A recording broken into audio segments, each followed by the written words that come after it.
Ako si Mai Salazar, hatid sa inyo ang mga pinakamainit na balita sa bansa dito sa News Force.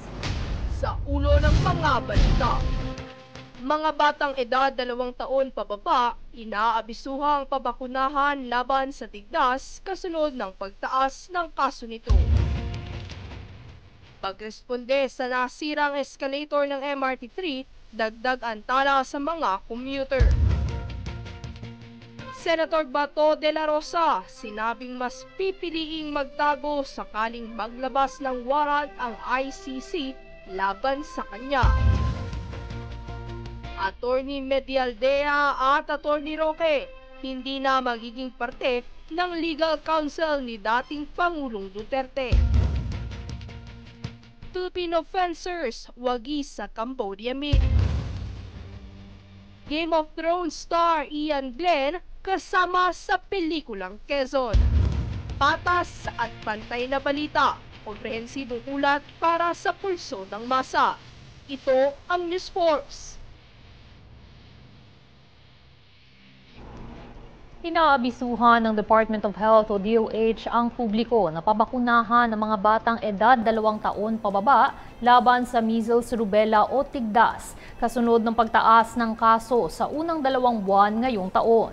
Naitala ng DOH ang kabuuang 922 kaso na may katumbas na pagtaas ng 35% mula sa naitala noong nakaraang taon. Naiulat ang pagtaas ng kaso sa National Capital Region, Cordillera Administrative Region, Ilocos, Bicol, Western Visayas at Soc-Sargen. Sakaling hindi agarang mapagamot, maaaring humantong ang tigdas sa seryosong komplikasyon gaya ng pneumonia, impeksyon sa utak o kamatayan, lalo na sa mga batang edad 5 taon pababa. Naitala ng Department of Health o DOH ang 55 kaso ng rabies sa bansa mula unang araw ng taon hanggang unang araw ng Marso. Bumaba ito ng 39% kung ikukumpara sa 70 kasong naitala noong nakaraang taon. Sa kabila ng mababang naitalang kaso, nagpaalala naman si Health Secretary Teodoro Herbosa sa publiko na ang rabies ay nakamamatay. Hinikayat ng kalihim ang publiko na pabakunahan ang mga alagang hayop laban sa rabies. At sakali namang makagat o makalmot, hugasan ang apektadong bahagi ng sabon at running water at pumunta sa pinakamalapit na health center o animal bite and treatment center. Magandang balita po dahil inanunsyo ng Department of Migrant Workers o DMW na nag-aalok ng 3,500 trabaho ang bansang Croatia para sa mga Pilipinong hotel workers. Kwalipikado ka rito kung ikaw ay may karanasan sa housekeeping, food service at front desk operations. Ito ay sa ilalim ng government-to-government program ng bansa na walang placement fee sakaling matanggap bilang manggagawa ngayong Abril at Mayo. Direktang mag-apply sa pamamagitan ng Pre-Employment at Government Placement Bureau ng DMW. Aabot sa 1,000 euro o katumbas ng humigit kumulang na 62,000 pesos ang sahod na iaalok para sa mga Pilipinong hotel workers. Bukod sa Croatia, inaantabayanan rin na makasecure ng labor agreement sa Slovenia at Hungary para sa mga Pilipinong nagnanais magtrabaho sa ibang bansa. Matapos ang pagkasira ng isang escalator sa MRT3 Taft Avenue Station noong nakaraang Sabado kung saan 10 ang naitalang nasugatan, naging dagdag abala ito para sa mga commuters. Ilang araw pa itong naantala na ikinagalit ng libo-libong pasahero ng MRT3. Dahil sa mabagal na pagresponde sa naging insidente, sinibak sa pwesto ni Transportation Secretary Vince Dizon ang General Manager ng MRT3. Mayroon na rin umanong listahan sa posibleng pumalit sa nasibak na hepe. Samantala, mag-uumpisa na sa susunod na linggo ang 1 oras na palugit sa operating hours ng MRT3.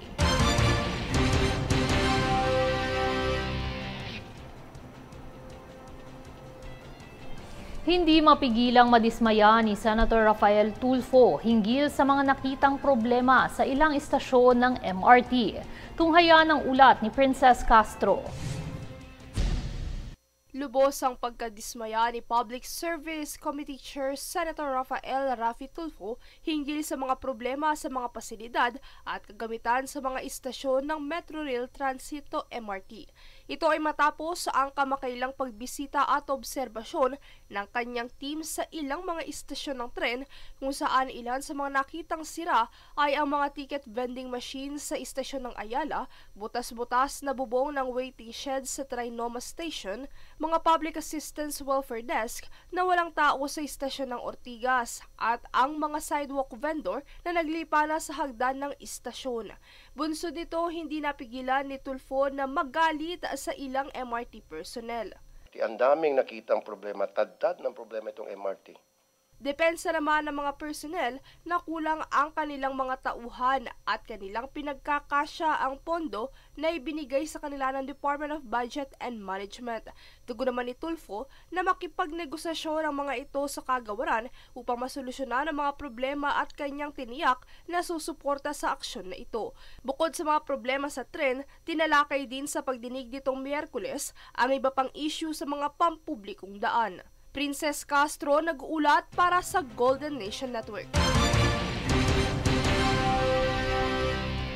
Hinihimok ng Malacanang na bumalik na sa bansa si dating presidential spokesperson Harry Roque kasunod ng questionable nitong pagsunod sa Netherlands kasama ni Vice President Sara Duterte at Senator Robin Padilla ngayong nahaharap siya sa contempt at detention order ng Kamara. Ang arrest order na ito na inilabas ng House Quad Committee o Quadcom noon pang nakaraang taon na hindi pa maipatupad dahil sa pagtatago umano ni Roque. Plano umano ni Roque sumali sa legal team ng inarestong dating Pangulong Rodrigo Duterte.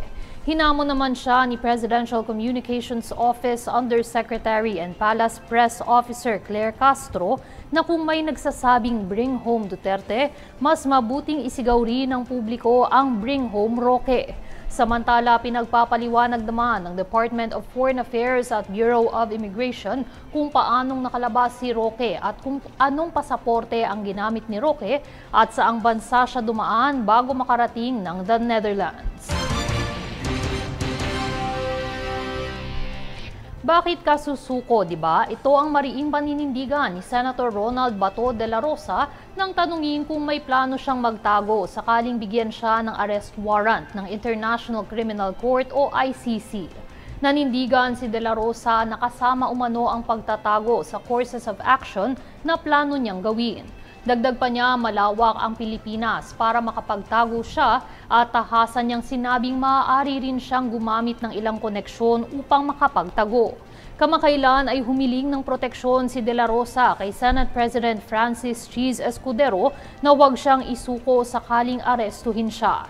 Sa kabilang banda, matatandaang nauna nang sinabi ni De La Rosa na handa niyang samahan ang naarestong si dating Pangulong Rodrigo Duterte sa The Hague, Netherlands. Si De La Rosa na dating hepe ng Philippine National Police ay itinuturing na arkitekto ng war on drugs na kumitil sa buhay ng 6,000 hanggang 30,000 Pilipino. Susunod sa News Force. Senate President Escudero nilinaw na hindi makakaapekto ang ICC case ni FPRRD sa timeline ng impeachment ni Vice President Sara. Sandro Marcos pinabulaanan ng usap-usapang tatakbo siyang Pangulo sa 2028. BI nagbabala sa dumaraming biktima ng human trafficking bunsod ng backdoor routes.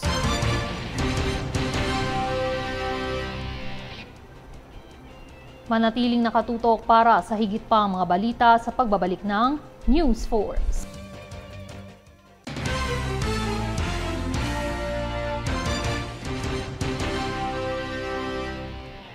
May mga panibagong pangalang lumutang na umano'y nakatanggap ng confidential funds. Kahina-hinala umano ang mga ito dahil puro pagkain ang kahintulad nito. Para sa detalye, narito si Francis Riodique. Lumutang ang ilan pang mga pangalan na tumatanggap umano ng confidential funds ng Office of the Vice President o OVP. Isiniwalat ni House Deputy Majority Leader Francisco Paulo Ortega V ang dagdag sa mga umano'y kahina-hinalang mga pangalan. Tulad kasi ng naging kontrobersyal na pangalang Mary Ann Piatos at iba pa, binunyag ng kongresista na kasama sa listahan ng natanggap ng naturang pondo ay ang pangalang Jay Camote at Miggy Mango. Kasama rin sa listahan sina Dodong Alcala, Dodong Bima, Dodong Bunal, Dodong Darong at Dodong Barok. Ayon sa Philippine Statistics Authority o PSA, walang record ang mga nabanggit na pangalan, maging ito'y kapanganakan, kasal o kamatayan. Naniniwala si Ortega na mas mapapalakas nito ang impeachment complaint laban kay Vice President Sara Duterte. Matatanda ang itinanggi ni VP Sara ang naturang mga aligasyon. Aniya may tuturing lamang itong political persecution ng Kongreso laban sa kanya.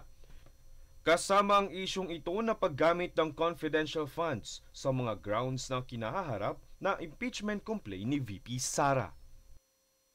Francis Riudique, nag-uulat para sa Golden Nation Network.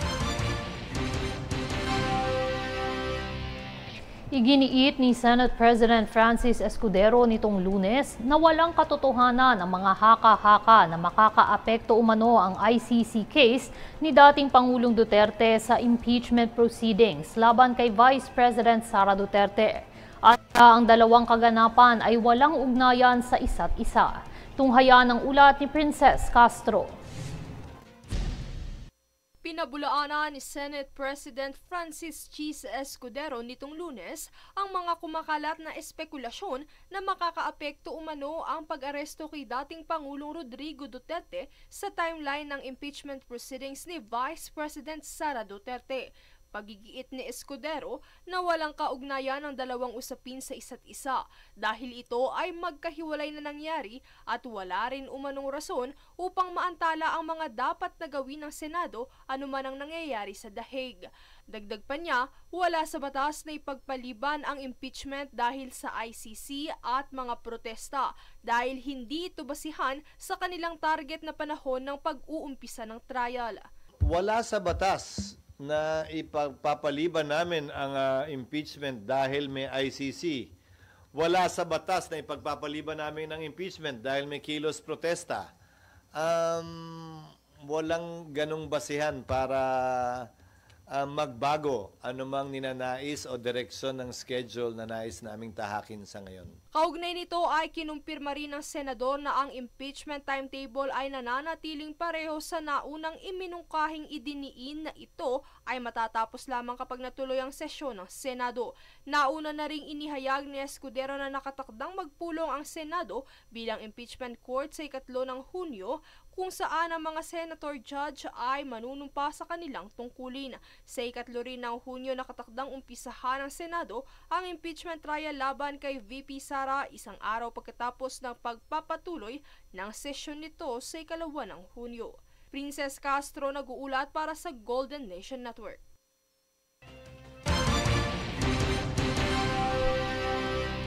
Hindi na mapapasama sa legal team ni dating Pangulong Rodrigo Duterte si dating Executive Secretary Attorney Salvador Medialdea at dating Presidential Spokesperson Attorney Harry Roque. Kinumpirma ito ni Vice President Sara Duterte na base sa kanyang ikalawang pagbisita kay dating Pangulong Duterte. Ayon kasi kay Vice President Sara, gusto nilang ang legal team ng kanyang ama ay mayroon ng karanasan sa International Criminal Court.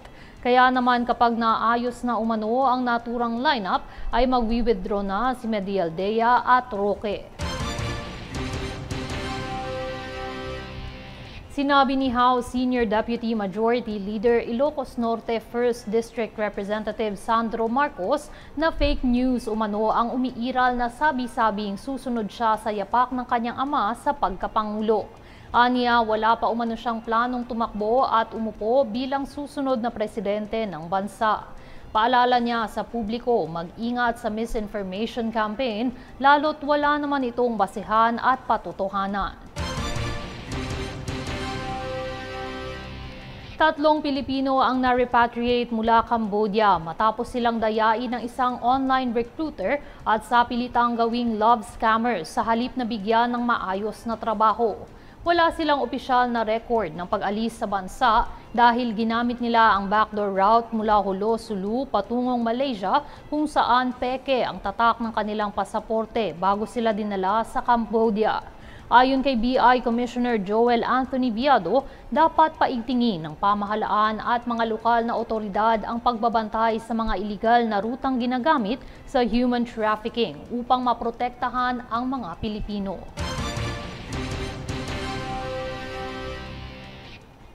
Nagbalik tanaw naman si Ambassador of Japan to the Philippines Endo Kazuya sa isang taon nitong paglalakbay sa Pilipinas, kung saan nagpasalamat siya sa mga Pilipino sa suporta upang parehong mapaunlad ang dalawang bansa sa iba't ibang sektor. Narito ang kanyang eksklusibong pahayag. Nais gusto po akong nagpapasalamat to our Filipino friends and partners who have made my first year in the Philippines truly remarkable. Isang taon na mula ng aking pagdating.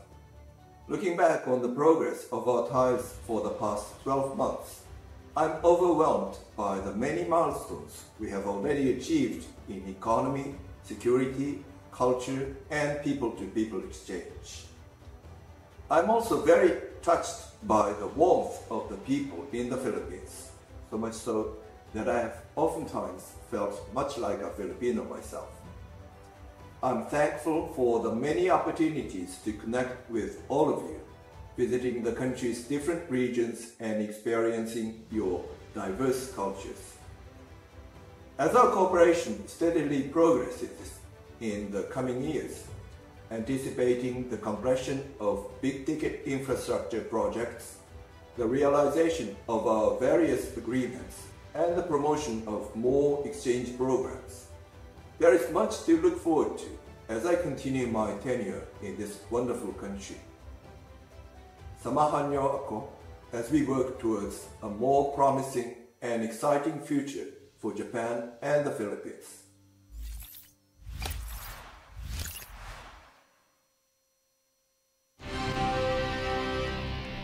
Pinirmahan na ni US President Donald Trump ang batas na mag-aalis sa US Education Department. Bago pa man pirmahan ang naturang batas ay independent ang naturang departamento. Pero dahil kay Trump, magiging kontrolado na ito ng mga otoridad sa pamahalaan. Ayon kasi kay Trump, wala na umano itong magandang naidudulot na siya namang binatikos ng mga educators at Democrats.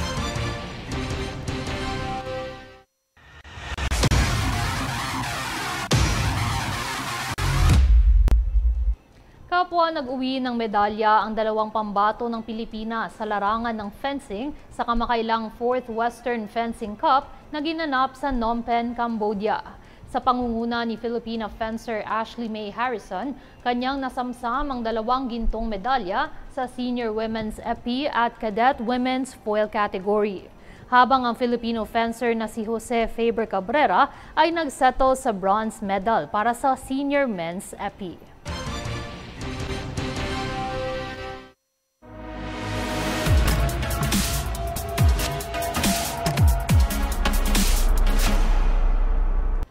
Opisyal ng parte ang Emmy-winning HBO series Game of Thrones star na si Ian Glenn sa historical epic na pelikulang Quezon, kung saan bibida ang aktor na si Jericho Rosales bilang dating Pangulo ng Pilipinas na si Manuel L. Quezon. Gaganap bilang Leonard Wood ang Scottish actor na isang US Army Major na naging Gobernador General noong 1921 hanggang 1927. Mag-uumpisa ang produksyon ng Quezon ngayong buwan na nakatakdang ipalabas ngayong taon sa direksyon ni Gerald Tarog na kilala sa kanyang pelikulang General Luna at Goyo ang Batang General.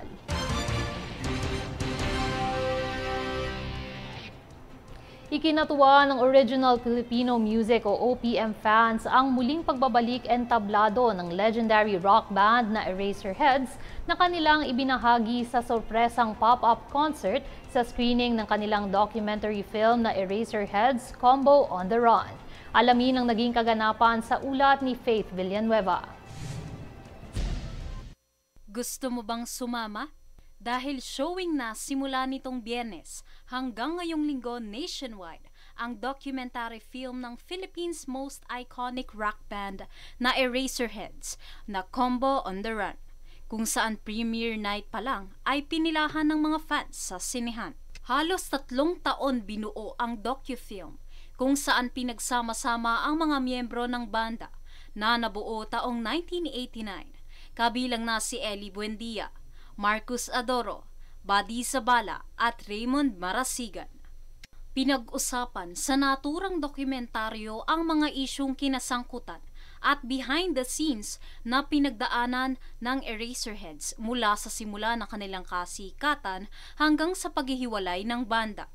Matapos ang docufilm screening, sinorpresa ng Eraserheads ang kanilang mga fans sa pamamagitan ng isang special concert sa Cineplex 18 Gateway Mall kung saan itinanghal ng banda ang kanilang mga sikat na awitin tulad ng Super Proxy, Combo on the Run, Alapaap, Spolarium, Pariko at Magazine. Napuno ng malakas na palakpakan at hiyawan ang sinihan nang sabihin ng E-Heads frontman na si Ellie Buendia na wala ng huling El Bimbo dahil nagbabalik na sila aniya for good. Samantala, sunod na aabangan sa banda ang kanilang concert comeback na Electric Fun Music Festival na inaasahang gaganapin sa Mayo. Faith Villanueva, nag-uulat para sa Golden Nation Network. At narito ang recap ng mga nagbabagang balita ngayon. Sa ulo ng mga balita, mga batang edad 2 taon pababa, inaabisuhang pabakunahan laban sa tigdas kasunod ng pagtaas ng kaso nito. Pagresponde sa nasirang escalator ng MRT3, dagdag antala sa mga commuter. Senator Bato de la Rosa, sinabing mas pipiliing magtago sakaling maglabas ng warrant ang ICC laban sa kanya. Attorney Medialdea at Attorney Roque, hindi na magiging parte ng legal counsel ni dating Pangulong Duterte. Filipino fencers, wagi sa Cambodia meet. Game of Thrones star Ian Glenn kasama sa pelikulang Quezon. Patas at pantay na balita, komprehensibong ulat para sa pulso ng masa. Ito ang News Force. At yan ang pinakamainit na mga balita ngayong araw. Manatiling nakatutok sa aming mga ulat at update sa aming Facebook page, facebook.com/Golden Nation Network. Ako si Mai Salazar at ito ang News 4.